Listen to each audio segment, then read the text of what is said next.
नरेंद्र मोदी जी डरो मत, डरो मत। हम कास्ट सेंसस की बात कर रहे हैं, डरो मत। इस देश में कितने ओबीसी हैं, कितने दलित हैं, कितने आदिवासी हैं, और उस सवाल का जवाब सिर्फ कास्ट सेंसस से मिल सकता है।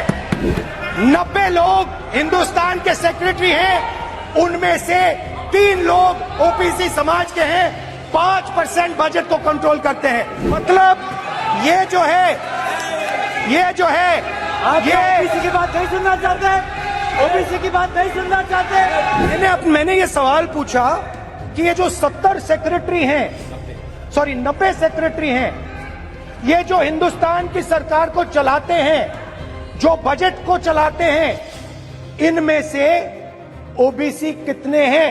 नरेंद्र मोदी जी प्रधानमंत्री हैं, ओबीसी के लिए काम करते हैं। मैंने ये सवाल पूछा, मैं आपको जवाब देना चाहता हूं। हिंदुस्तान के सेक्रेटरीज 90 में से सिर्फ 3 ओबीसी से हैं। डरो मत। और सुनिए, ये जो सेक्रेटरीज हैं जो ओबीसी कम्युनिटी से हैं, ये हिंदुस्तान के सिर्फ 5% बजट को कंट्रोल करते हैं। Some reason, and I don't quite understand what this reason is.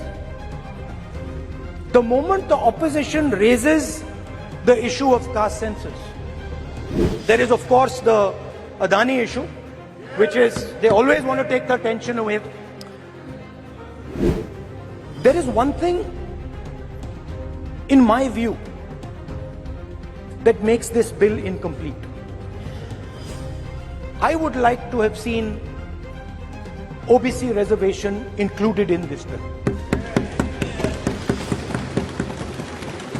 I think it is very important that a large chunk of India's population, large chunk of India's women should have access to this reservation. And that is missing in this bill. There are also 2 things that seems strange to me. One is the idea that you require a new census to implement this bill. And the second is that you require a new delimitation to implement this bill. In my view, it is quite simple. This bill can be implemented today by giving 33% of the seats in the Lok Sabha and the Vidhan Sabha to India's women. And so I wonder if this is not designed to push the ball forward. To push the ball forward 7, 8, 9 years and then let this thing play out the way it does. I know my friends tend to like to take the attention of people away from other issues. You know, there is of course the Adani issue, which is they always want to take the attention away. But frankly, I would have liked to see the President of India in this process. The President of India is a woman.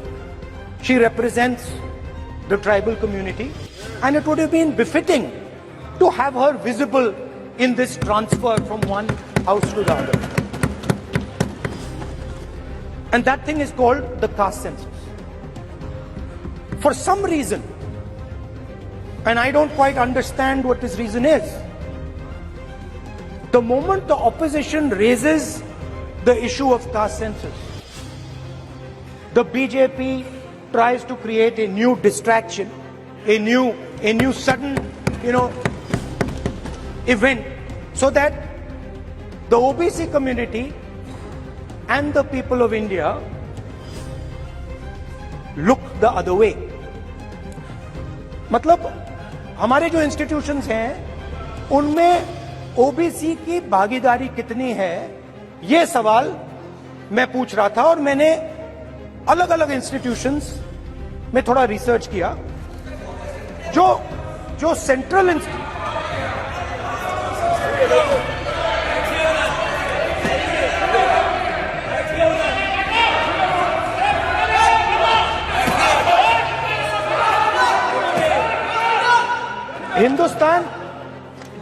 Hindustan,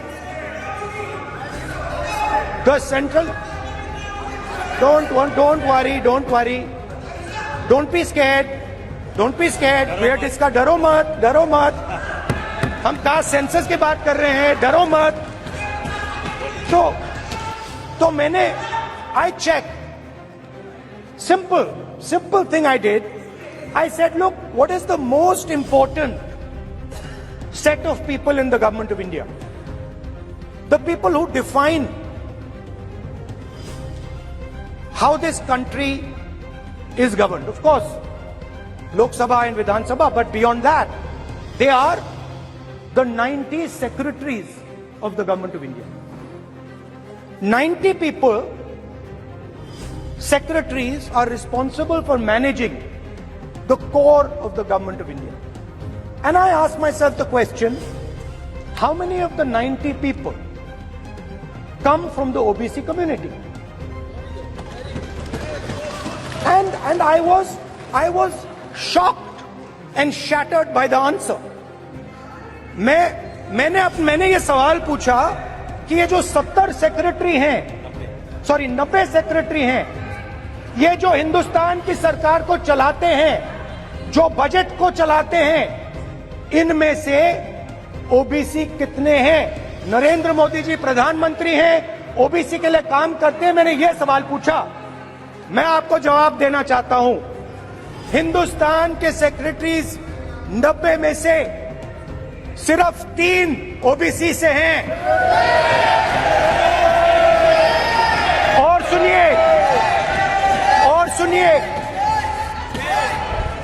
और सुनिए, नहीं घबराइए मत, डरो मत,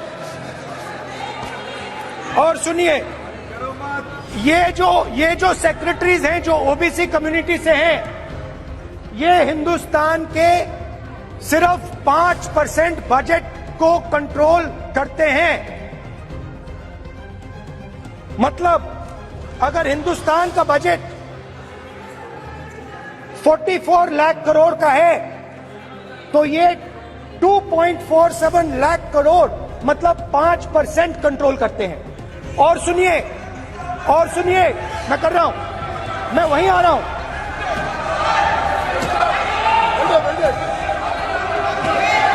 मतलब ये जो है आप ओबीसी की बात नहीं सुनना चाहते, ओबीसी की बात नहीं सुनना चाहते। Insult and a shame to the OBC community. ये ओबीसी कम्युनिटी का अपमान है। तो सवाल उठता है कि इस देश में कितने ओबीसी हैं, कितने दलित हैं, कितने आदिवासी हैं, और उस सवाल का जवाब सिर्फ कास्ट सेंसस से मिल सकता है। तो मेरा सरकार को एक सुझाव है, सबसे पहले ये जो महिला का बिल है, इसको आप पास कीजिए, आज पास कीजिए, ये जो आपके लागू कीजिए, और ये जो डिलिमिटेशन है जो आपने बोला है, और ये जो सेंसस है, इसकी कोई जरूरत नहीं है। 33% आप महिलाओं को सीधा दे दीजिए। और दूसरी बात, इसको बदलिए, इसको आप बदलिए। कैमरा नहीं है सर, कैमरा नहीं है, आपको ही दिखाएंगे सर, पूरा भाषण में आपको ही दिखाएंगे। ये आप बदलिए। ये जो लिस्ट है, ये ओबीसी समाज का अपमान है। 90 लोग हिंदुस्तान के सेक्रेटरी हैं, उनमें से 3 लोग ओबीसी समाज के हैं, 5% बजट को कंट्रोल करते हैं। तो जल्दी से जल्दी आप कास्ट सेंसस कीजिए, जल्दी से जल्दी जो हमने कास्ट सेंसस किया था उसका डेटा आप रिलीज कीजिए, और अगर आप नहीं करेंगे तो हम कर डालेंगे। Thank you.